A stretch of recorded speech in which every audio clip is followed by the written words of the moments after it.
الحمدللہ رب العالمین والصلاة والسلام علی سید الانبیاء والمرسلین اما بعد فاعوذ باللہ من الشیطان الرجیم بسم اللہ الرحمن الرحیم یا ایہا الذین آمنوا ادخلوا فی السلم کافہ ولا تتبعوا خطوات الشیطان انہ لکم عدو مبین وقال اللہ تبارک وتعالی انما نطعمکم لوجہ اللہ وقال اللہ تبارک وتعالی وافعلوا الخیر لعلکم تفلحون صدق اللہ العظیم اللہم صلی علی محمد وعلی آل محمد وبارک وسلم رب اشرح لی صدری ویسر لی امری واحلل عقدۃ من لسانی یفقہوا قولی واجعل لی وزیرا من اہلی آمین یا رب العالمین۔ آج کی ہماری ماہانہ نشست کا جو موضوع ہے وہ ہے خدمت خلق۔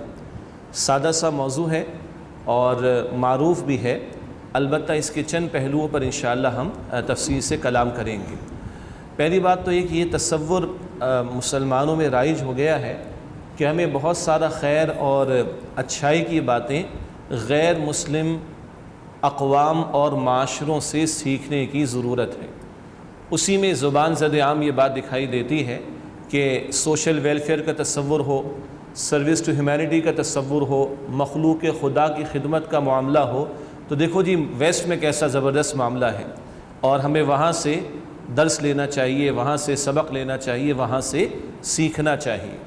تو یہ کم از کم میں اس کو عرض کروں تو یہ ایک مرعوبیت والا ذہن وہ یہ بات کہہ سکتا ہے، یا غلامانہ ذہنیت رکھنے والا فرد یہ بات کہہ سکتا ہے، ورنہ کم از کم مسلمان ہو اور دین کی بنیادی تعلیمات سے واقفیت رکھتا ہو تو وہ یہ نہیں کہے گا کہ ہمیں خدمت خلق کا تصور، مخلوق خدا کے کام آنے کا تصور، سوشل ویلفیئر کا تصور، سروس ٹو ہیومینٹی کا تصور کوئی غیروں سے لینے کی ضرورت ہے۔ ایک بات یہ بھی ہم سمجھیں گے چند آیات کی روشنی میں اور بہت ساری احادیث کی روشنی میں انشاءاللہ کہ ہمارے دین کی تعلیم میں اس خدمت خلق کے تصور کو کتنا نمایاں کیا گیا ہے اور کس قدر اس پر زور دیا گیا ہے اور کتنا اس معاملے کو آخرت سے جوڑا گیا ہے اور کس کس پیرائی میں مخلوق خدا کے کام آنا، ان کی حاجات کو پورا کرنے کی کوشش کرنا، اس پر توجہ دلائی گئی۔ پھر ہم یہ بھی جانیں گے کہ رسول اللہ صلی اللہ علیہ وسلم کی سیرت مبارکہ میں اور آپ کے عہد مبارک میں ہمیں تین لیولز پر، تین درجوں میں کہہ لیجئے، تین سطحوں پر کہہ لیجئے، یہ خدمت خلق کے حوالے سے کام ہوتے ہوئے دکھائی دیتے ہیں۔ ایک فرد کا معاملہ ہوتا ہے، ایک معاشرے کی معاشرتی ذمہ داری ہوا کرتی ہے، اور ایک نظام یا ریاست کہہ لیجئے اس سطح پر ذمہ داری ہوا کرتی ہے۔ تو فرد کی سطح، معاشرے کی سطح اور پھر ریاست کی سطح، اس تعلق سے بھی کچھ مثالیں انشاءاللہ ہم سمجھیں گے۔ پھر یہ کہ انفرادی سطح پر جو ہمیں خدمت خلق کا کام کرنا اور ہم کرتے بھی ہیں الحمدللہ رب العالمین، اس تعلق سے چند باتوں کی احتیاط ضروری ہے۔ وہ چند باتیں بھی میں انشاءاللہ آپ کے سامنے رکھنے کی کوشش کروں گا۔ پھر خدمت خلق کا اعلیٰ ترین تصور، وسیع تر تصور، جامع تصور، کہ جہاں ایک بندے کی خدمت اس کے جسم سے آگے بڑھ کر اس کی روح کی فکر کرنا بھی ہے، جہاں ایک بندے کے کام آنے کا معاملہ اس کے جسم کی حاجات اور ضروریات سے آگے بڑھ کر اس کی روحانی حاجات اور ضروریات کو پورے کرنے سے بھی تعلق رکھتا ہے، جہاں افراد کی دنیا کی مختصر عارضی زندگی کی حاجات کو پورا کرنے سے آگے بڑھ کر ان کی آخرت کی فکر کرنا اور اس طرف توجہ کرنا، یہ خدمت خلق کا اعلیٰ ترین وسیع تر تصور ہے۔ اس پر بھی انشاءاللہ تعالی ہم آخر میں کلام کریں گے۔ تو یہ چند نکات ہیں جس پر آج تفصیل سے کلام ہوگا۔ سب سے پہلی بات چند آیات قرآنی کا اشارہ کہ جن میں اللہ کی مخلوق کے ساتھ بھلا سلوک کرنا، بندوں کے کام آنا، بندوں کے حقوق ادا کرنا، ان پر توجہ دلائی گئی۔ صرف چند اشارے کروں گا ورنہ تو جا بجا قرآن حکیم میں حقوق العباد کا بھی موضوع تفصیلاً اس پر کلام کیا گیا۔ وہ حقوق العباد ادا کرنا، بندوں کے کام آنا، بندوں کے حقوق پورے کرنا، وہ بھی اسی خدمت خلق کے ذیل کے اندر آتا ہے۔ اللہ تعالیٰ قرآن حکیم میں سورۃ الحج کے آخر میں ارشاد فرماتا ہے، رکوع اور سجدہ کرنے کا حکم دیا جس سے مراد نماز بھی ہے، اور پھر فرمایا کہ وَاعْبُدُوا رَبَّكُمْ، اپنے رب کی عبادت کرو، اور پھر فرمایا کہ وَافْعَلُوا الْخَيْرَ، اور خیر کے بھلائی کے کام کرو، لَعَلَّكُمْ تُفْلِحُونَ، تاکہ تم فلاح پا سکو۔ نماز کا حکم آیا، عبادت کا حکم آیا، 24 گھنٹے مطلوب ہے، اور اس سے آگے بڑھ کر خیر کے کام کرنے کا ذکر علیحدہ کیا گیا۔ اس سے اہل علم نے یہ مراد بھی لی ہے کہ اللہ کے حقوق ادا کرو، مخلوق خدا کے حقوق بھی ادا کرو، اور اللہ کے لیے عبادات کو بجا لا رہے ہو تو اللہ کی مخلوق اس کی حاجات کو پورا کرنا، اس کے کام آنے کی کوشش کرنا، یہ ہے وَفْعَلُوا الْخَيْرَ، خیر کے بھلائی کے کام کرنا جس پر توجہ دلائی گئی۔ قرآن حکیم میں اہل جنت کی صفات جا بجا بیان کی گئی ہیں۔ سورۃ الدہر میں اہل جنت کا بڑا پیارا نقشہ قرآن نے کھینچا ہے، اور وہاں اہل جنت کا ذکر کرتے ہوئے قرآن کہتا ہے وَيُطْعِمُونَ الطَّعَامَ عَلَىٰ حُبِّهِ یتیما و مسکین و اسیرا، وہ اللہ کے بندے، نیک بندے کیا کرتے ہیں؟ وہ اللہ کی محبت کی وجہ سے کھانا کھلاتے ہیں، یتیم کو بھی اور مسکین کو بھی اور قیدیوں کو بھی۔ کس لیے کھلاتے ہیں؟ اللہ کی محبت کے لیے۔ کہتے بھی ہیں انما نطعمکم لوجہ اللہ، دیکھو ہم تمہیں کھلاتے ہیں اللہ کی رضا کی خاطر، اللہ کی رضا حاصل کرنے کے لیے۔ لا نرید منکم جزاء ولا شکورا، نہ تم سے کوئی بدلہ چاہتے ہیں، نہ تم سے کوئی شکر گزاری چاہتے ہیں۔ اسی نقطے میں وہ بات بھی آ رہی ہے کہ کن احتیاطوں کا خیال کرنا چاہیے جو عمل کر رہے ہیں اللہ کی رضا کے لیے۔ بندوں سے کوئی واہ واہ مل جائے، کوئی وہ ہماری کلیپنگ کر دیں، کوئی ہمارے لیے وہ تھینکس گیونگ کے فنکشنز کر لیں، کوئی ہمارے نام کی کہیں پلیٹ لگا دی جائے اور ہماری جناب تصویریں کھینچ کے پورے عالم کے اندر جو شیئر کرا دی جائے، نہ انما نطعمکم لوجہ اللہ، ہم تمہیں کھلاتے صرف اللہ سبحانہ وتعالیٰ کی رضا کے حصول کے لیے۔ لا نرید منکم جزاء ولا شکورا، نہ تم سے ہم کوئی بدلہ چاہتے ہیں، نہ ہم تم سے کوئی شکر گزاری چاہتے ہیں۔ اسی طرح قرآن حکیم خرچ کرنے کا تقاضا بار بار ہم سے کرتا ہے، معروف بات ہے، انفاق فی سبیل اللہ اس کا ایک عنوان ہے۔ زکوٰۃ ایک فرض شکل ہے مال خرچ کرنے کی، زکوٰۃ کے علاوہ بھی اللہ کی راہ میں مال خرچ کرنے کے تقاضے کیے گئے ہیں، اور یہ خرچ کرنے کو مجموعی اعتبار سے قرآن انفاق کہتا ہے، اور اتنا اس پر زور دیتا ہے کہ الف لام میم شروع کریں قرآن، ذالک الکتاب لا ریب فیہ ھدی للمتقین الذین یؤمنون بالغیب ویقیمون الصلاۃ ومما رزقناہم ینفقون۔ قرآن سے ہدایت پانے والے کون؟ متقین۔ وہ کون ہوتے ہیں؟ غیب پر ایمان رکھتے ہیں، نماز قائم کرتے ہیں، اور اللہ نے جو رزق انہیں عطا کیا اس میں سے خرچ کرتے ہیں۔ پھر دلچسپ بات یہ ہے کچھ خرچ کرنا فرض قرار دے دیا گیا، جیسے کہ زکوٰۃ ہے۔ زکوٰۃ ادا کرنا صاحب نصاب لوگوں کے لیے فرض ہے نا، وہ تو دینی دینی، اور اس میں اللہ تعالیٰ نے محتاجوں کا حق رکھا ہوا ہے۔ زکوٰۃ کی جو 8 مدات یا کیٹیگریز ہیں معاف کیجیے گا، زکوٰۃ کی جو مدات یہ 8 کیٹیگریز ہیں جن لوگوں پر زکوٰۃ خرچ ہوگی، سورہ توبہ کی آیت نمبر 60 میں ذکر آتا ہے انما الصدقات للفقراء والمساکین، فقراء کا ذکر آتا ہے، مساکین کا ذکر آتا ہے، اینڈ سو آن۔ تو گویا جس خرچ کو اللہ نے فرض قرار دیا اس کے ریسیپینٹس کون لوگ ہیں، اس کو ادا کن لوگوں کو کیا جائے گا؟ وہ جو فقراء بھی ہیں، محتاج بھی ہیں، مقروض بھی ہیں اور مسافر بھی ہیں، اینڈ سو آن۔ تو گویا خدمت خلق کا ایک وہ ڈائمنشن کہ جہاں اللہ نے اپنے بندوں پر مال کا خرچ کرنا لازم کیا تو ان ریسیپینٹس کو بھی اس کے اندر جوڑ دیا۔ ابھی نماز سے قبل آتے ہوئے بڑا پیارا خیال آیا، سادہ سی بات ہم سب اس سے اتفاق کریں گے، اللہ کے بندوں کی خدمت کی جائے، اس میں بعض بندے ایسے ہیں کہ جن کو ہم زکوٰۃ بھی نہیں دے سکتے۔ کون ہے جی وہ؟ ماں باپ کو زکوٰۃ نہیں دی جا سکتی، شوہر بیوی کو زکوٰۃ نہیں دے سکتا، باپ اولاد کو زکوٰۃ نہیں دے سکتا، یہ تو اس پر ڈیپینڈنٹ لوگ ہیں۔ اب ان کا کھانا پینا، لباس، دوا، علاج، معالجہ، گھر، کپڑا، سب کچھ ہے، یہ تو کرنا ہی کرنا ہے آپ نے اور میں نے اور ہم سب نے۔ تو یہ وہ لوگ ہیں کہ جن کے حقوق قرآن بیان کرتا ہے، وَبِالْوَالِدَيْنِ احسانا، بار بار قرآن کہتا ہے ماں باپ کے ساتھ اس سے سلوک کرو، اور بیویوں کے بارے میں وَعَاشِرُهُنَّ بِالْمَعْرُوفِ، اپنی بیویوں کے ساتھ بھلا سلوک کرو، اینڈ سو آن۔ تو یہ وہ لوگ ہیں کہ جن کی خدمت تو کرنی ہے، جن کے کام تو آنا ہے، جن کی حاجات کو پورا کرنے کی کوشش تو کرنی ہے، ان کو زکوٰۃ بھی نہیں دی جا سکتی۔ ایسا اللہ سبحانہ وتعالیٰ نے میکینزم ہمیں دے رکھا ہے اپنے بندوں کے کام آنا، ان کی حاجات کو پورا کرنا اس تعلق سے۔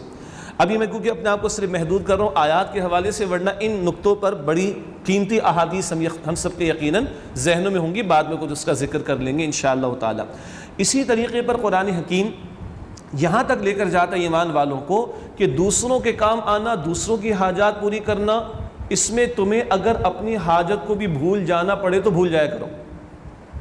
بعض اوقات یعنی یہ ایمان کا اعلیٰ درجہ ہے، یہ اخلاقی ہدایت ہے۔ قانونی ہدایت تو زکوٰۃ دینی، لیکن زکوٰۃ کافی نہیں۔ اخلاقی ہدایت ہے کہ اور آگے بڑھو. چنانچہ بہت معروف آیت ہے سورۃ الحشر کی، وَيُؤْثِرُونَ عَلَىٰ أَنفُسِهِمْ وَلَوْ كَانَ بِهِمْ خَصَاصَةٌ، اپنے اوپر دوسروں کو ترجیح دیتے ہیں، ان کے کام آتے ہیں، ان کی حاجات کو پورا کرنے کی کوشش کرتے ہیں. وَلَوْ كَانَ بِهِمْ خَصَاصَةٌ، خواہ وہ خود کتنے ہی ضرورت مند کیوں نہ ہو. واقعہ یاد آ کے آپ کو مدینہ شریف کا، ایک گھر سے کھانا چلا، ایک روایت میں 7 افراد کا ذکر ہے، 7 گھرانوں کا، ایک روایت میں 12 گھرانوں کا ذکر ہے. ایک گھر سے چلا کھانا، دوسرا کہتا ہے نہ میرا برابر والا بھائی زیادہ ضرورت مند ہے، اس کو دے دیا.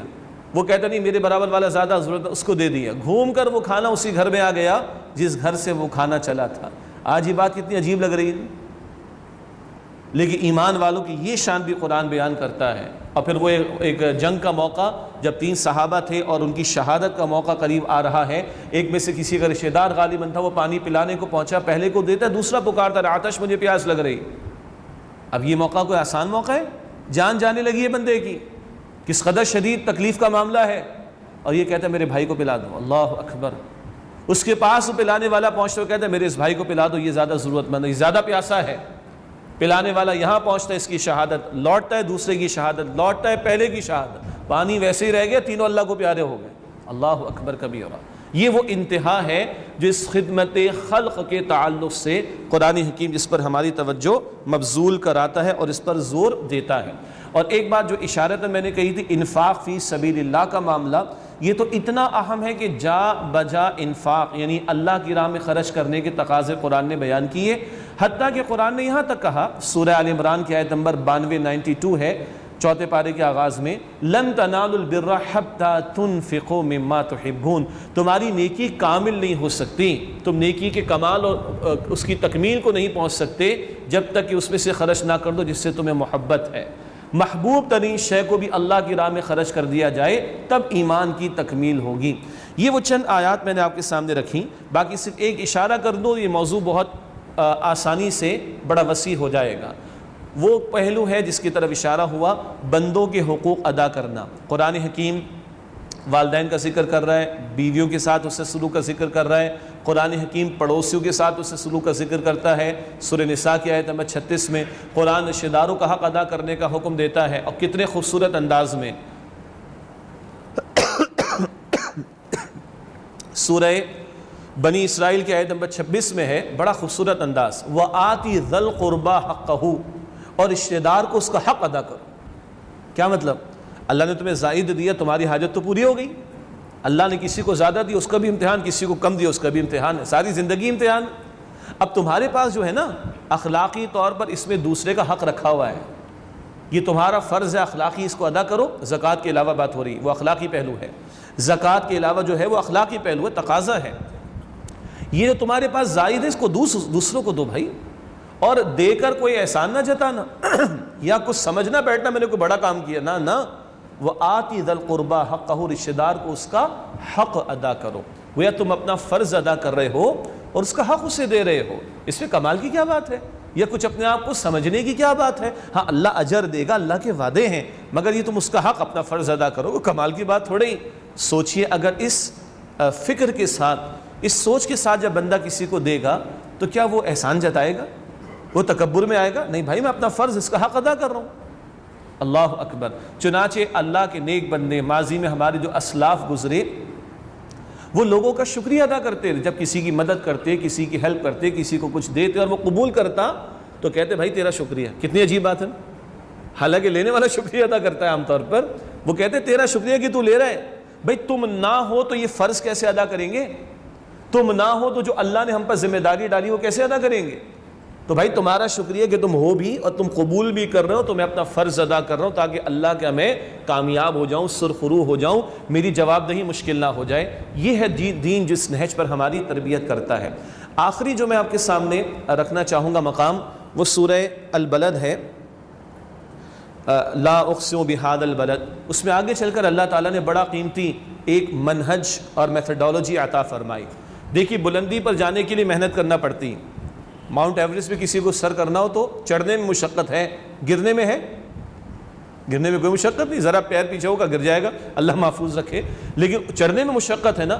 اسی طرح اخلاقی سطح پر بندہ بلند ہونا چاہے تو مشقت ہے، محنت ہے، اسٹرگل ہے.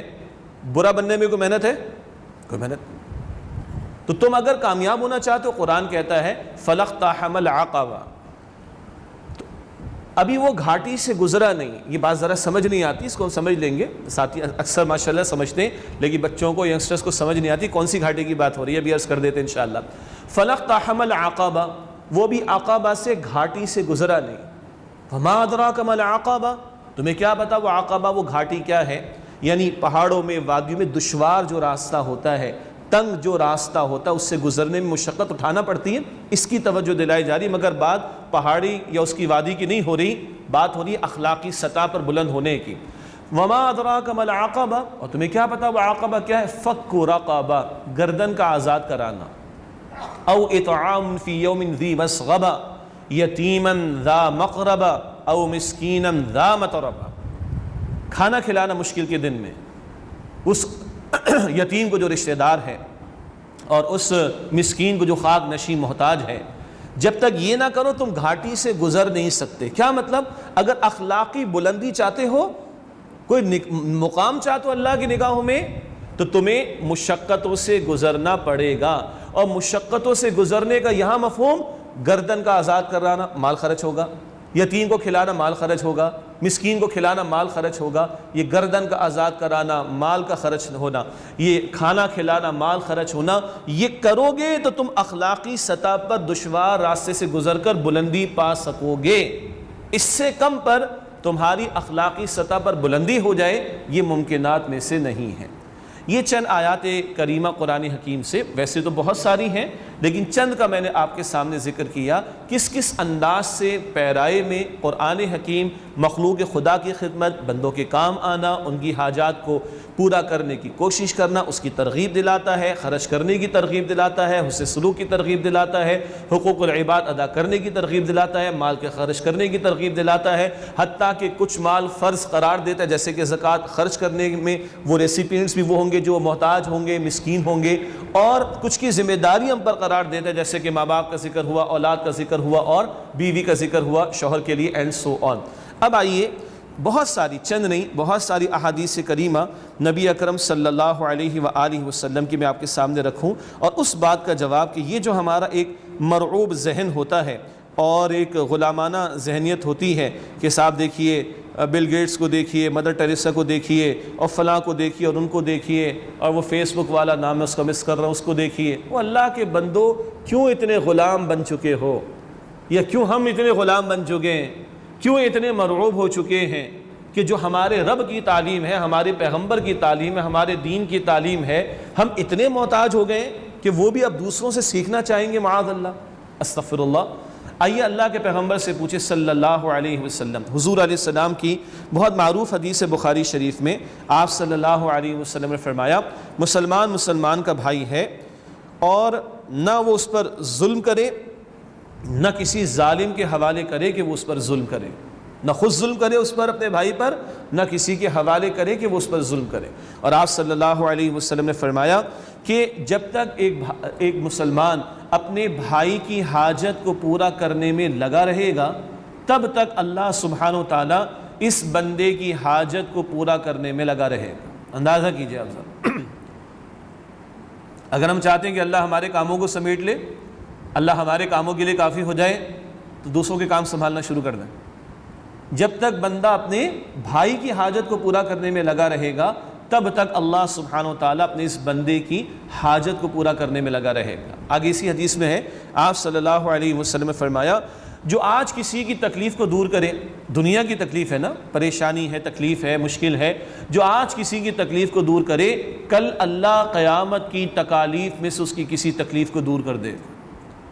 اور بہرحال ہم مسلمان ہیں، ایمان ہے ہمارا آخرت، سب سے بڑی تکالیف کہاں کی؟ آخرت کی. تو تم آج کسی کی تکلیف کو دور کرو، اللہ سبحانہ و تعالیٰ تمہاری تکلیف میں سے کسی تکلیف کو قیامت کے دن ضرور پوری کر دے گا، تکلیف کو دور کر دے گا، معاف کیجیے گا، اور حاجت پوری کر دے گا. اگلی دو احادیث بڑی پیاری ہیں، ہو سکتا ہے کہ شاید ہم میں سے بعض ساتھی پہلی مرتبہ سن رہے ہوں، بڑی توجہ سے سنیے گا. یہ طبرانی شریف کی روایت ہے. آپ صلی اللہ علیہ وسلم نے فرمایا، یقیناً اللہ تعالیٰ نے بعض لوگوں کو انسانی ضروریات کے لیے پیدا کیا ہے. عجیب جملہ ہے، یقیناً اللہ سبحانہ و تعالیٰ نے بعض لوگوں کو انسانی ضروریات کے لیے پیدا کیا ہے کہ ضرورت کے وقت عام لوگ اپنی ضرورت پیش کریں اور وہ ان کو پورا کریں۔ ایسے لوگ اللہ تعالیٰ کے عذاب سے بے خوف رہیں گے اور امن کی زندگیاں بسر کریں گے۔ یہ الفاظ ویسے قرآن میں کیسے آتے ہیں؟ فلا خوف علیہم ولا ہم یحزنون، نہ ان پر خوف ہوگا نہ وہ غمگین ہوں گے۔ ایمان والے، استقامت اختیار کرنے والے، نیک اعمال کرنے والے، تقوی اختیار کرنے والے۔ یہاں حدیث شریف میں کیا آیا؟ اللہ تعالیٰ نے یقیناً بعض لوگوں کو انسانی ضروریات کے لیے پیدا کیا ہے۔ مراد کیا ہے؟ حاجت روا تو اللہ ہے، مشکل کشا تو اللہ ہے، لیکن دنیا کے معاملات اللہ نے اسباب کے تحت چلائے ہیں اور چل رہے ہیں۔ تو کچھ لوگوں کو اللہ نے اس لیے پیدا کیا اور بنایا کہ لوگ ان کے سامنے اپنی حاجات لائیں اور یہ ان کو خوش دلی کے ساتھ پورا کریں۔ ایسے لوگ اللہ فرما رہا ہے کہ اللہ کے عذاب سے بے خوف رہیں گے اور امن کی زندگیاں بسر کریں گے۔ اچھا، ایک بات میں عرض کر دوں، کیونکہ مختلف ساتھی یعنی مختلف عمر کے ساتھی اور مالی اعتبار سے حیثیت الگ الگ رکھنے والے ساتھی، کچھ طلباء بھی ہیں، اسٹوڈنٹس بھی ہیں، اور کچھ لوگ اپنا بزنس کرنے والے بھی ہیں، پروفیشنلز بھی ہیں۔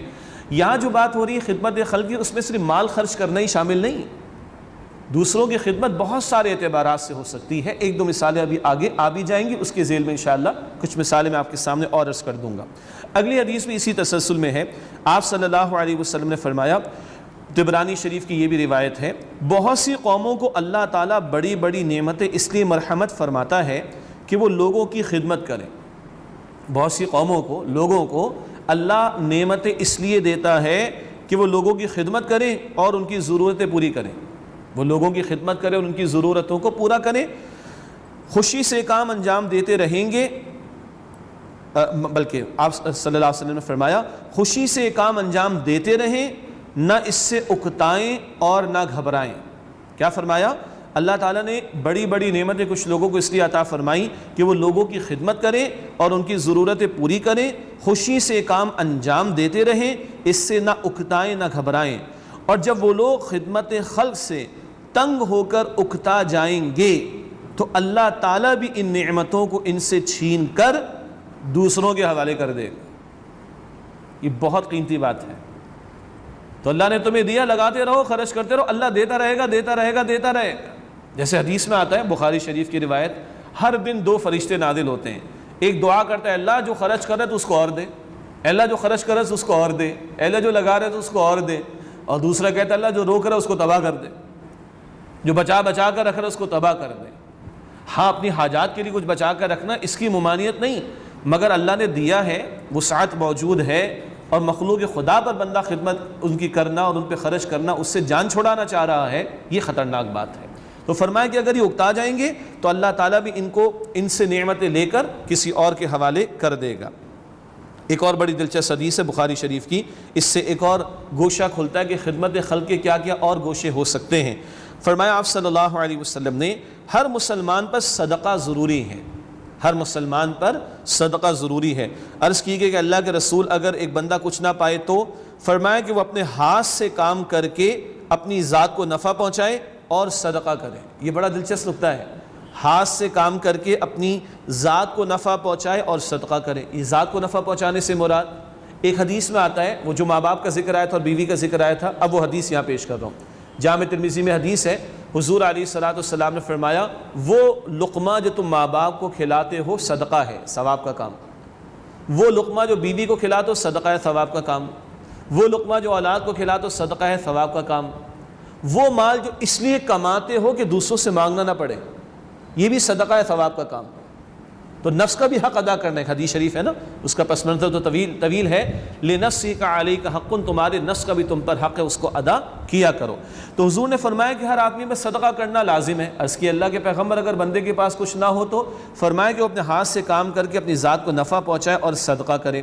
اچھا، فرمایا کہ اگر عرض کی کہ اللہ کے پیغمبر اس کی بھی طاقت نہ ہو تو آپ نے فرمایا کہ کسی فریاد کرنے والے، مظلوم اور حاجت مند کی مدد کرے۔ اب حاجت مند کی مدد کیسے ہوگی؟ بھائی ٹھیک ہے، ایک شخص کی حاجت میرے علم میں آ گئی، ایک مظلوم پر ظلم ہوا میرے علم میں آ گیا، کسی نے اس کا مال ہڑپ کر لیا، اس کی زمین دبا لی وغیرہ، میں شاید اختیار بھی نہیں رکھتا، مال بھی نہیں رکھتا، مگر میں کسی ایسے تک اس کو پہنچا تو سکتا ہوں کہ جو اس کی مدد کر دے، کسی ایسے کو ریفر تو کرا سکتا ہوں یا سفارش بھی کر سکتا ہوں۔ اب یہ لفظ سفارش ہم سمجھتے ہیں یہ نوکریوں کے لیے ہوتا ہے، ایسا نہیں ہے بھائی۔ قرآن میں سورہ نساء میں ہے جو اچھی شفاعت کرے گا یعنی سفارش اچھا بدلہ پائے گا، جو بری شفاعت کرے گا، بری سفارش، برا بدلہ پائے گا۔ یہ بھی سفارش ہے کہ بھائی یہ فلاں ہے، میں اچھی طرح جانتا ہوں اس کا یہ مسئلہ ہے، اگر آپ سے ہو سکے تو ذرا پلیز دیکھ لیجئے گا، یا آپ فلاں کو ریفر کرا دیجئے وہ آپ کا جاننے والا ہے۔ یہ بھی خدمت خلق ہے نا، میں خود نہیں کر سکتا اس کی حاجت کو پورا ظاہری اسباب کے تحت، تو میں کسی کو ریفر کرا دوں۔ تو حضور فرما رہے صلی اللہ علیہ وسلم کسی فریاد کرنے والے، کسی مظلوم یا حاجت مند کی پھر وہ اعانت کرے، مدد کرے۔ عرض کی کہ اللہ کے رسول اگر یہ بھی ہمت نہ ہو تو کیا کرے؟ فرمایا کہ نیکی اور بھلائی کی بات لوگوں کو بتائے۔ یہ نیکی کی بات بتانا بھی صدقہ ہے، یہ خیر کی بات بتانا بھی صدقہ ہے، یہ بھی مخلوق کی خدمت ہے۔ عرض کی کہ اللہ کے پیغمبر اگر یہ بھی نہ کر سکے تو پھر فرمایا آپ صلی اللہ علیہ وسلم نے کہ شرارت اور تکلیف پہنچانے سے باز رہے، یہی اس کے حق میں صدقہ ہے۔ یہ آج ہم بھول گئے ہیں، یعنی اگر ہم کسی کے ساتھ بھلا نہیں کر سکتے تو کم سے کم برا تو نہ کریں۔ پڑوسی کو کس طرح تنگ کیا جاتا ہے، جہاں فلیٹ سسٹم ہے وہاں پوچھ لیجیے ذرا لوگوں سے جا کر کیا ہوتا ہے۔ رات کو 12 بجے ڈرل مشین اٹھائی کیونکہ بھائی کل تو سیٹرڈے ہے، میرا آف ہے، رات 12 بجے فرائیڈے سیٹرڈے کی نائٹ درمیانی میں نے کام شروع کر دیا۔ بھائی میرا آف ہے نا، جس نے سونا اس کا آف تو نہیں، جس سے فجر کی نماز کے لیے اٹھنا ہے اس کا تو آف نہیں ہے نا، جس کے بچوں نے ایگزامز کی تیاری کرنی ہے، صبح اٹھ کر کسی اسکول جانا ہے، کالج جانا، اس کی تو دیکھ لیں۔ یہ ایک مثال ہے، گاڑی کا غلط پارک کر دینا، اپنے گھر کی کچرے کو اس طرح ٹھکانے لگا دینا، شور اور اس طرح کی بات کرنا۔ یعنی معاف کیجیے گا، اگر آج کسی مسجد کے اسپیکر سے اذان کی آواز بھی ذرا دور جاتی ہے تو لوگوں کو پریشانی ہو جاتی، تو کم سے کم اذان کے بارے میں تو ہم کوئی کمپرومائز کرنے کو تیار نہیں ہیں۔ ہاں اس وقت یہ درس ہو رہا ہے، جو لوگ بیٹھے ان کو سنانا مقصود ہے، مسجد کے اندر کا اسپیکر کھلا ہوا ہے، ختم ہو گئی بات، باہر کا کھولنے کی حاجت نہیں، ہم اس سے اتفاق کرتے ہیں۔ لیکن کیا یہ جو اذان پر بھی کچھ لوگ معاف کیجیے گا بڑا اعتراض کر دیتے ہیں، خاص طور پر یہ پوش ایریاز کے اندر، پورے پاکستان کے اندر یہ اسکولوں کے اندر فنکشن ہوتا ہے، بینڈ باجے بج رہے ہوتے ہیں، میوزک کے پروگرام ہو رہے ہوتے ہیں، اس پر بھی کوئی ریئیکشن آتا ہے؟ شادی بیاہ کے موقع پر جس طرح ہلڑ بازی ہوتی ہے اور پوری رات جس طرح میوزک بجایا جاتا ہے، فائرنگ جس طرح کی، اور فائرنگ کرنے والے سارے، مطلب کیا امیر کیا غریب کیا اینکر پرسن، جو ساری دنیا جہاں کی عدالتیں لگا کر بیٹھنے ٹیلی ویژن پر، ان کی شادیوں میں بھی سارے دھندے ہو رہے ہوتے ہیں، لیکن سارا ریئیکشن آتا ہے اذان کی آواز پر۔ ہو کیا گیا لوگوں کو؟ اور یہ بینڈ باجے بج رہے ہیں، سارا موسیقی کا معاملہ چل رہا ہے، ہلڑ بازی ہو رہی ہے، اس پہ کسی کو کوئی تکلیف نہیں ہو رہی۔ تو بھائی کم سے کم حضور فرما رہے صلی اللہ علیہ وسلم اپنی ذات سے کسی کو نقصان تو نہ پہنچاؤ۔ یہ بھی خدمت ہے لوگوں کی کہ تمہاری ذات دوسروں کے لیے نقصان کا باعث نہ بنے۔ تو اس حدیث شریف سے بھی کچھ گوشے ہمارے سامنے۔ ایک اور بڑی پیاری حدیث ہے جس سے اور جو دین ہمارا ذہن بنانا چاہتا ہے اس کی وضاحت ہوتی ہے۔ وہ کیا ہے؟ یہ سنن ابی داؤد میں روایت ہے، اللہ کے نبی صلی اللہ علیہ وسلم کے بعد صحابہ کا ذکر ہے۔ صحابہ کرام کسی غزوہ سے مدینہ شریف واپس آئے تو ایک ساتھی کی بہت تعریفیں کرنے لگے کہ وہ بہت اچھا آدمی ہے، راستے میں برابر قرآن مجید کی تلاوت کرتا رہا، جہاں کہ ہم لوگوں نے پڑاؤ کر کے قیام کیا وہاں وہ کثرت سے نوافل ادا کرتا رہا، ایسا نیک آدمی تو ہم نے کبھی نہیں دیکھا۔ اچھی بات ہے، اس میں دو رائے تو نہیں ہے نا، لیکن آپ دیکھیے حضور کا فرمان کیا آ رہا ہے صلی اللہ علیہ وسلم۔ رسول اللہ علیہ السلام نے فرمایا کہ اس کے سامان کی دیکھ بھال کون کرتا تھا؟ اس کی سواری کو چارہ کون کھلاتا تھا؟ تو صحابہ کرام نے عرض کی کہ اللہ کے رسول، ہم نے اس کے سامان کی بھی نگرانی کی اور ہم نے اس کی سواری کو چارہ بھی فراہم کیا۔ تو آپ صلی اللہ علیہ وسلم نے فرمایا تم اس سے بہت اچھے ہو کیونکہ تم لوگوں نے خدمت کی ہے اس کی۔ لیکن اس کا یہ مطلب نہیں کہ نوافل نہیں پڑھنے بھائی، معاذ اللہ ثم معاذ اللہ، یہ نیگیٹو تھنکنگ ہے۔ اس کا یہ مطلب نہیں کہ قرآن کی تلاوت نہیں کرنی، نہ، اس کا یہ مطلب لینا ہے کہ ان نوافل کے ساتھ، تلاوت قرآن کے ساتھ لوگوں کے کام آنا اور ان کے سامان کی نگرانی کا معاملہ، ان کا سامان لوڈ کرا دینا، کھانے کا وقت آ جائے تو اس میں اپنا حصہ ڈال دینا، یہ بھی اللہ کو راضی کرنے والی بات ہے۔ تو آپ صلی اللہ علیہ وسلم نے ان صحابہ کی تحسین کی جنہوں نے اس شخص کے سامان کی نگرانی کی، اس کے جانور کو چارہ کھلایا جو نوافل بھی پڑھ رہا تھا اور تلاوت قرآن میں بھی مصروف عمل رہا۔ بس یاد رکھنا چاہیے کہ جب موضوع ہوگا جس نوعیت کا تو اسی پہلو کو اجاگر کیا جائے گا۔ آج بات ہو رہی ہے خدمت خلق کی، آج بات ہو رہی ہے خدمت خلق کی، تو اس پہلو کو اجاگر کیا جا رہا ہے۔ لیکن کبھی اللہ کے ساتھ تعلق کی بات ہوگی تو نوافل کی کثرت کی ترغیب دلائی جائے گی، نفل روزوں کی ترغیب دلائی جائے گی کہ جس سے بندہ اللہ تعالیٰ کے قریب تر ہوتا چلا جاتا ہے، بخاری شریف کی معروف حدیث کے مطابق۔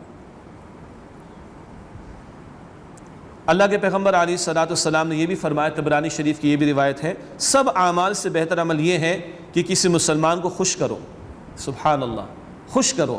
اگر وہ بے لباس ہے تو اس کو لباس دو، اگر بھوکا ہے تو کھانا کھلا دو، پیاسا ہے تو پانی پلا دو، کسی ضرورت کا محتاج ہے کہ وہ ضرورت پوری ہو جائے تو اس کی حاجت کو پورا کرنے کی کوشش کرو۔ یہ سب سے بہتر اعمال ہیں۔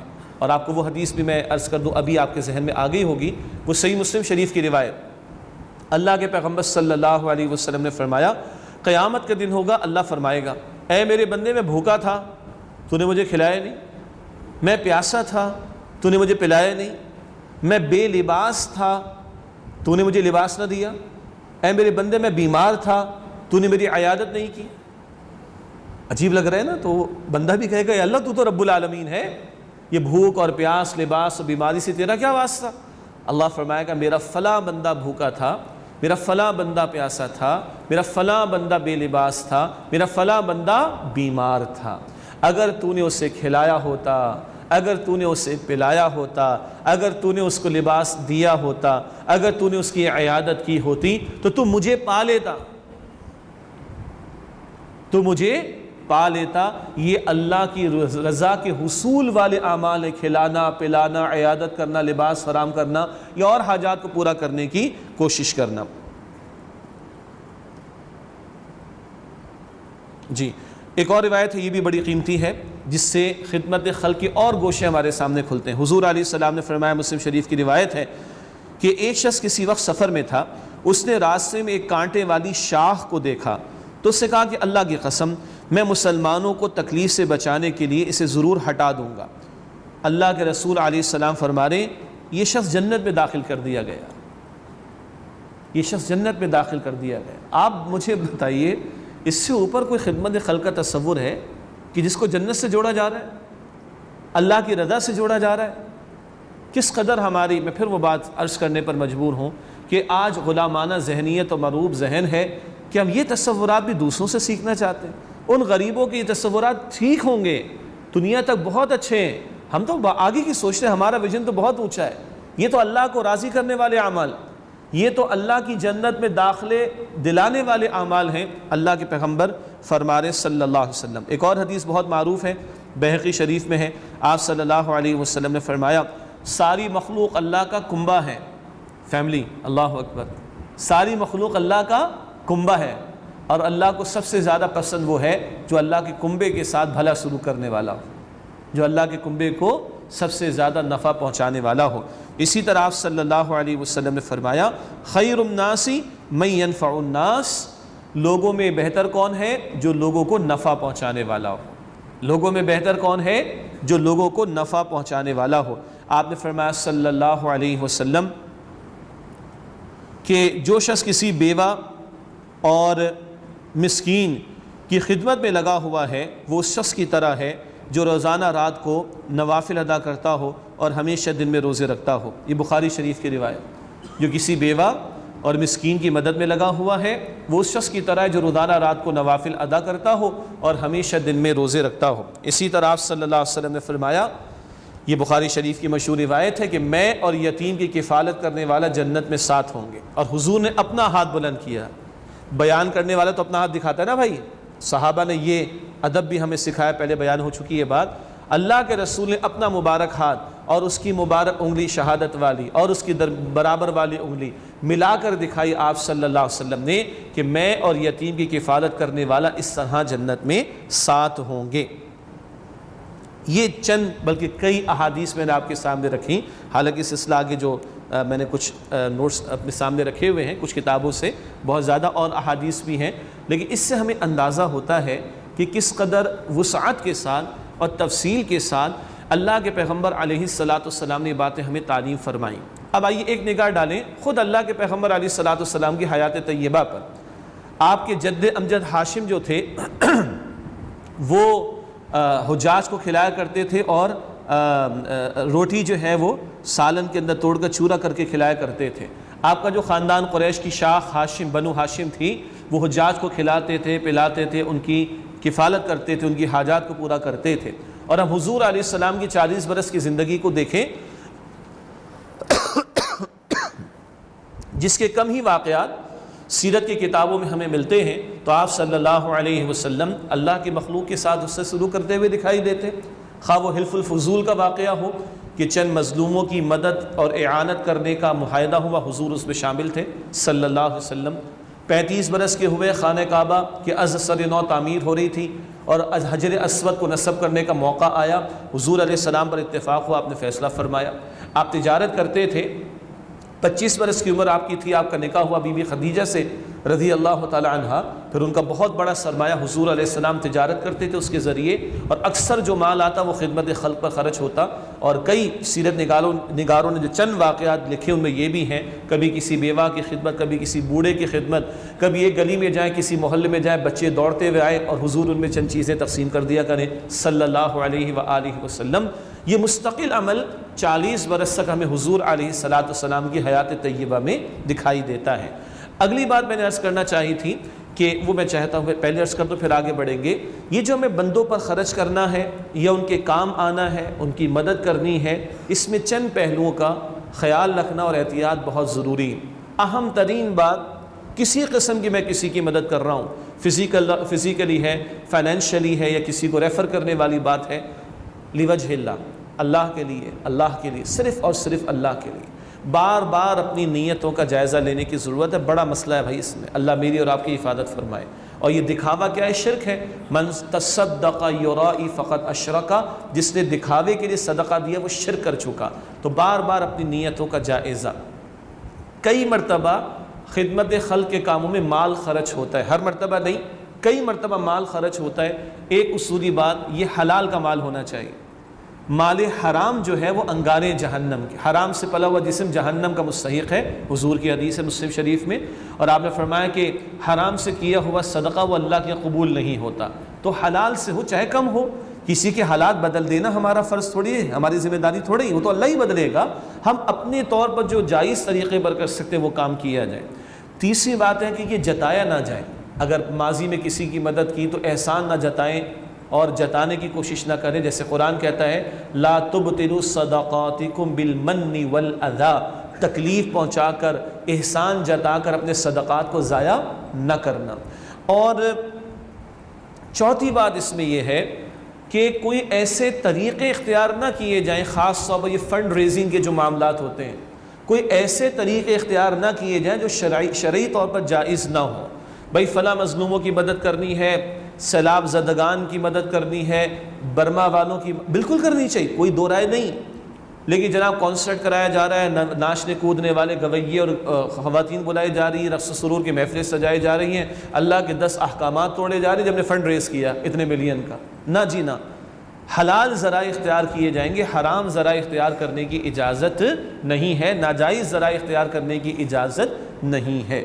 اور آخری بات اس ضمن میں یہ ہے جو کلیئر رہنی چاہیے کہ صرف مال ہی کے ذریعے خدمت کا معاملہ نہیں ہوتا، وہ بہت سارے اعتبارات سے۔ اسٹوڈنٹس ہیں اپنی اسکول لائف کے اندر یا کالج لائف کے اندر، یونیورسٹی لائف کے اندر، بعض اوقات کوئی کوسچنز ایسے ہوتے ہیں، کوئی چیپٹرز ایسے ہوتے ہیں، ہمیں بعض ساتھیوں کو سمجھ نہیں آتے، ایکسٹرا ٹائم دے دو، سمجھا دو اس کو۔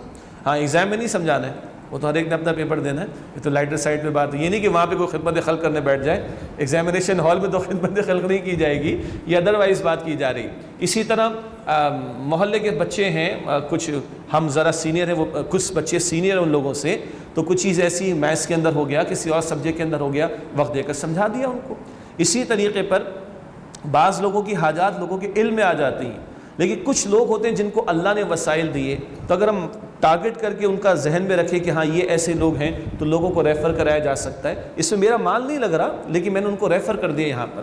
اسی طریقے پر ہو سکتا ہے کہ ہمارے رشتہ داروں کے اندر ایسے لوگ ہوں جن کو مستقل مدد کی ضرورت ہو، جس سے مال کی نہیں، ایک بوڑھا اس کو ہاسپٹل لے کے جانے کی بات ہے، بیٹا ہی کوئی نہیں بیچارے کا، تو اللہ تعالیٰ نے اگر ہمیں توفیق دی ہے تو ہم کوشش کریں کہ اس کے ساتھ اس طرح کا معاملہ ہو۔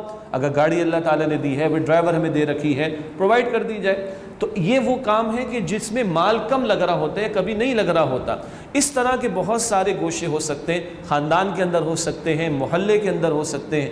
ایک بچے کو سمجھ آ گئی مجھے جماعت سے نماز پڑھنی، ایک بچے کو سمجھ آ گئی مجھے جماعت سے نماز پڑھنی، لیکن مسئلہ ہے کہ وہ گھر میں ہوتے، اس کے ابا تو گھر میں نہیں ہوتے، تو مشورہ دیا کہ بیٹا جو وہ فلاں چوتھا جو گھر ہے نا، وہ انکل تو بزرگ ہیں، وہ گھر پر ہی ہوتے ہیں، تو باپ نے پھر مشورہ دیا کہ بھئی ان سے بات کرتے ہیں. کہا ٹھیک ہے جی، میں جب جاؤں گا اس کو نماز کے لیے لے جاؤں گا، واپس آئے گا، واپس آؤں گا تو واپس لے کر آ جاؤں گا. الحمدللہ رب العالمین. اور یہ وائس ورثہ بھی ہو سکتا ہے، کوئی بزرگ ہیں جن کو چلنے میں تھوڑی دشواری ہے یا ویل چیئر کا معاملہ ہے، ایسے لوگ بھی آ جاتے ہیں الحمدللہ. اللہ اکبر کبیرہ. لیکن بھارت ویل چیئر چلانے کے لیے بندے کی ضرورت ہوگی تو یہ ایک فزیکل ایکٹیویٹی ہے. سڑک کسی کو پار کرانے کا معاملہ ہے اور کسی کو پبلک ٹرانسپورٹ کیا برا حال ہے ہم سب کو پتہ ہی ہے. لیکن بہرحال اگر کبھی ہم اس میں سفر کر رہے ہیں، کوئی بوڑھا آ گیا تو اس کو سیٹ دے دی وغیرہ وغیرہ. یہ سارے کے سارے پہلو، یہ نہ سمجھے کہ مال خرچ ہوگا تبھی ہی خدمت خلق ہو سکتی ہے. حضور نے تو فرمایا وہ جنت کی بشارت دی کہ جس سے کانٹے دار جھاڑی کو یا شاخ کو راستے سے ہٹا دیا تھا.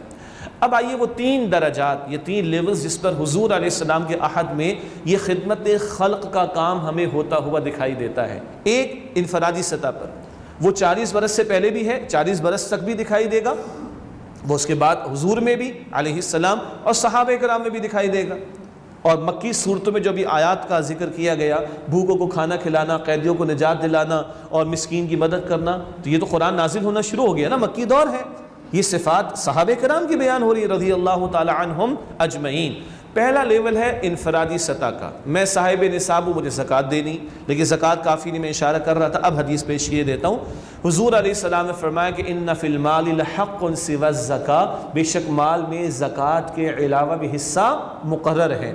اسی طریقے پر جو لوگ تو مجھ پہ ڈیپینڈنٹ ہیں، بات آ چکی، ماں باپ کو زکوٰۃ نہیں دے سکتا، بیوی کو نہیں دے سکتا، بچوں کو نہیں دے سکتا، ان کی تو کفالت میں نے کرنی، اجر و ثواب کا کام.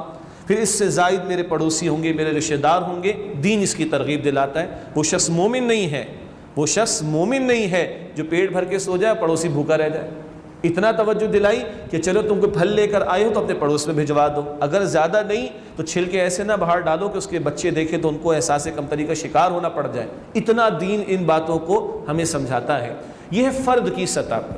پھر قرآن ایک معاشرت، ہمارا دین ایک معاشرت قائم کرنا چاہتا ہے، اس میں پھر معاشرتی اعتبار سے حقوق و فرائض آ جاتے ہیں. ایک امیڈیٹ فیملی، ماں باپ ہیں، بیوی بچے ہیں، بہن بھائی ہیں، آگے نکلے محرم رشتہ دار، پھر وہ محرم رشتہ داروں کے گھر آنے. اب یہ معاشرت کا پہلو آ رہا ہے، پڑوس کا پہلو آ رہا ہے، دوستوں کا معاملہ آ رہا ہے، مسجد کا ماحول، اس کا نظام آ رہا ہے. ایک شخص دکھائی نہیں دے رہا، یا تو بیمار ہو گیا، کیا مسئلہ ہو گیا، پتہ چل جائے گا کہ جماعت کی نماز میں نہیں آ رہا، ممکن اس کی حاجت ہمارے علم میں آ جائے. کسی کا چہرہ کبھی بتا دے گا مشکل ہے، یا تو کوئی غم ایسا ٹوٹ پڑا یا کوئی اور مشکل آ گئی، بیچارے کا چہرہ ہی بجھا ہوا ہے. یہ ہے وہ معاشرت جو دین قائم کرنا چاہتا ہے. آئے گی ریاست ابھی، وہ اعلیٰ ترین سطح پر آئے گی، وہ تیسرا لیول میں عرض کروں گا انشاءاللہ. اس کی بہترین مثال ہم کہاں دیکھتے ہیں؟ مدینہ شریف میں. حضور علیہ السلام تشریف لا رہے، انصار اور مہاجرین کا مواخات کا رشتہ قائم کر رہے ہیں، اور ایسا کہ اب شاید اس کی مثال کبھی نہ آ سکے. ہاں، یہ کھیت ہے آدھا تمہارا آدھا میرا، اللہ اکبر، یہ میرا گھر ہے آدھا تمہارا آدھا میرا، یہ کاروبار آدھا میرا آدھا تمہارا. اور ابھی شریعت میں احکامات پردے کے اور دیگر نہیں آئے تھے. ایک شخص کہتا ہے یہ میری 2 بیویاں تم پسند کرو، ایک کو طلاق دو، تم اس سے نکاح کر لو. اللہ اکبر کبیرہ. پھر وہ بات کہ وہ 7 گھروں سے ہو کر کھانا واپس پہنچ گیا. یہ معاشرت ہے. ابھی حضور کے دور میں بھی نظام تو بعد میں قائم ہوگا، پھر بیت المال بھی آئے گا. یہ معاشرت، یہ سیکنڈ سٹیج آیا. یہ ماحول اسلام قائم کرنا چاہتا ہے. جب حضور علیہ السلام مدینہ شریف تشریف لائے، عبداللہ بن سلام نے بھی سوال کی رضی اللہ عنہ، ایمان لے آئے. تو بہت بڑے یہودی عالم کے بہت بڑے یہودی عالم بیٹے تھے، بہرحال تفصیلی واقعہ ان کا. انہوں نے بھی، اور لوگوں نے، اچھا اسلام کیا ہے؟ کہا لوگوں کو کھانا کھلانا اور سلام کرنا، ہر ایک کو چاہے تم جانتے ہو یا نہ جانتے ہو، کھانا کھلانا، کھانا کھلانا، کھانا کھلانا. پھر پڑوسیوں کے ساتھ اس سے سلوک کا معاملہ، محتاجوں کے ساتھ اس سے سلوک کا معاملہ. مستقل یہ احادیث ہمیں مدینہ شریف کے ماحول میں ملتی ہیں.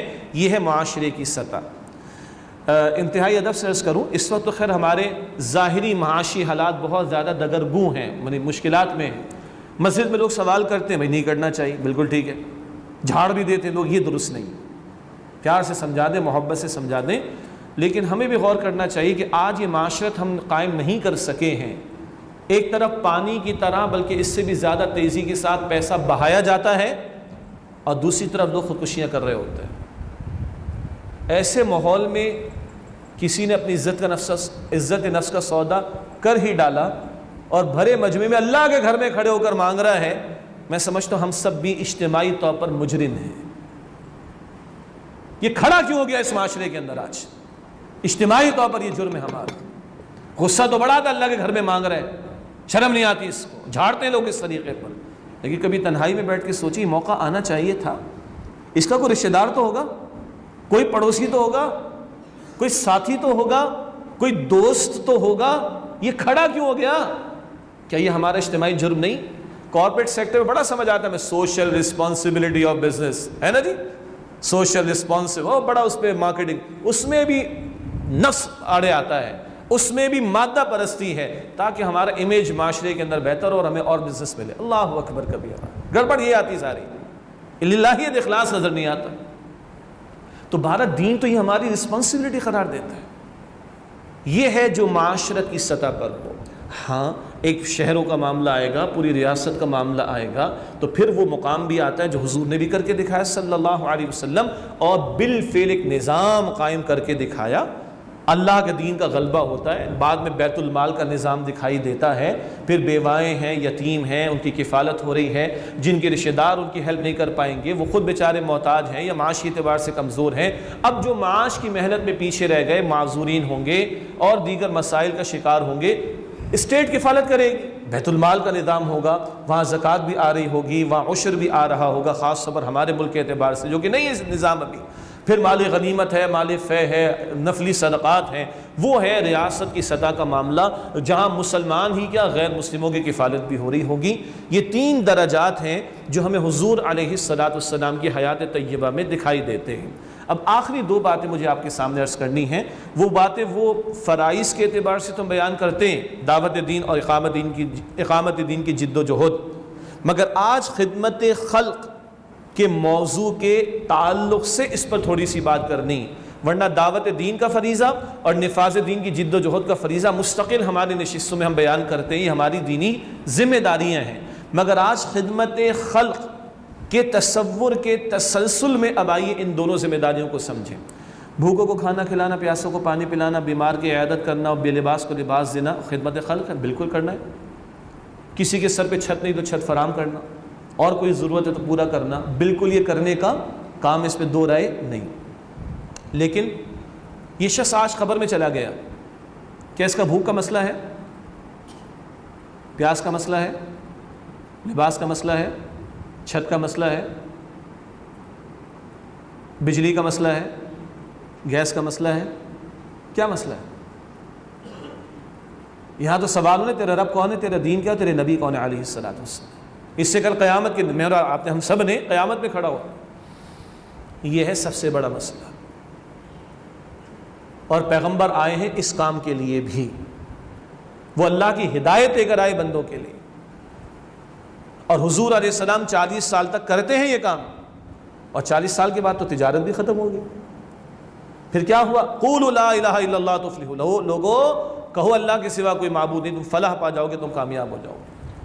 پھر بخاری شریف کی حدیث، لوگو تمہارا حال ہے کہ تم جہنم کی آگ میں گرا چاہتے ہو اور میں تمہیں کمر سے کھینچ کر پکڑ کر بچانے کی کوشش کر رہا ہوں۔ وما ارسلناک الا رحمۃ للعالمین، یہ ہے خدمت خلق کا وسیع تر تصور۔ یہ دنیا عارضی ہے، روٹی کپڑا مکان چھت جو کچھ بھی ہے یہ عارضی ضروریات ہیں، پوری کریں، کوشش کریں، دین تعلیم دیتا ہے۔ آج کی گفتگو کا اکثر حصہ اسی پر رکھا کیونکہ کلام ہمارے یہاں کم ہوتا ہے اس بات پر، لیکن عارضی زندگی کی عارضی ضروریات ہیں بھائی۔ لوگوں کا سب سے بڑا مسئلہ ہے کہ کل وہ جہنم سے بچا لیے جائیں۔ قرآن کہتا ہے فَمَنْ زُحْزِحَ عَنِ النَّارِ وَأُدْخِلَ الْجَنَّةَ فَقَدْ فَازَ، جو جہنم سے بچایا گیا اور جنت میں داخل کیا گیا یقیناً وہ کامیاب ہوا۔ جسم کی حاجات ہیں مگر آپ کا میرا ایمان ہے ہمارے اندر روح بھی تو ڈالی گئی، وہ اصل ہے ہماری، اس روح میں ارج ہے اللہ کی طرف رجوع کی۔ تو اصل خدمت، بڑی خدمت، پائیدار خدمت خلق کیا ہے؟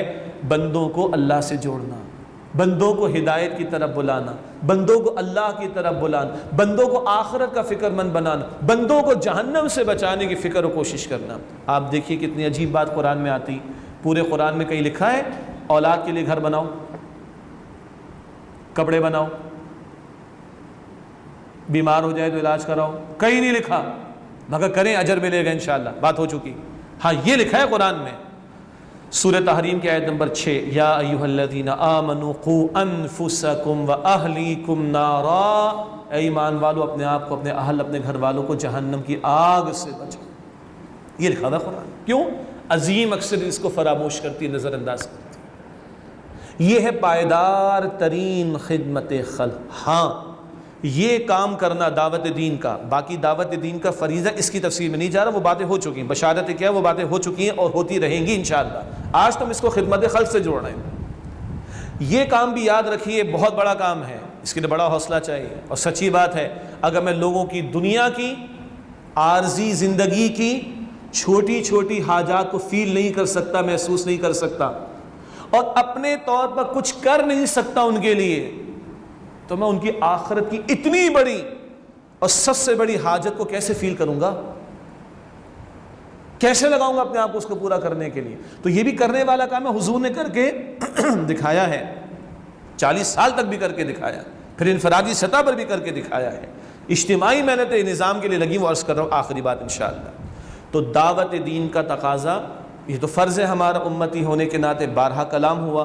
خدمت خلق سے کیا جوڑ رہے ہیں؟ سب سے بڑی حاجت لوگوں کی روح کی ہے، سب سے بڑی حاجت لوگوں کی آخرت کی ہے، سب سے بڑی حاجت ان کو جہنم سے بچانا، سب سے بڑی حاجت آج ہدایت پر وہ آ جائیں. یہ سب سے پائیدار ترین خدمت خلق ہے.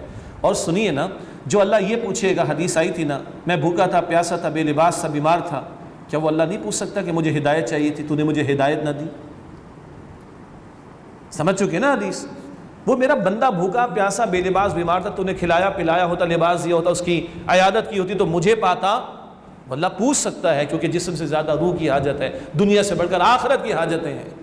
مجھے ہدایت چاہیے تھی، میرے بندے تو نے ہدایت نہیں پہنچائی. اللہ پوچھ سکتا ہے مجھ سے اور آپ سے. یہ ایک بات ہو گئی. آخری بات، حضور نبی اکرم صلی اللہ علیہ وسلم اور آپ کے صحابہ یہ سارے کام انفرادی سطح پر کر رہے تھے، کوئی شک نہیں. مگر 23 برس میں ایک تو دعوت دین والی ذمہ داری، اور 23 برس کی انقلابی جد و جہد اللہ کی زمین پر اللہ کے دین کو قائم کرنے کے لیے. اس کا فائدہ کیا ہے؟ شاہ ولی اللہ رحمۃ اللہ علیہ نے بڑا پیارا جملہ عطا فرمایا.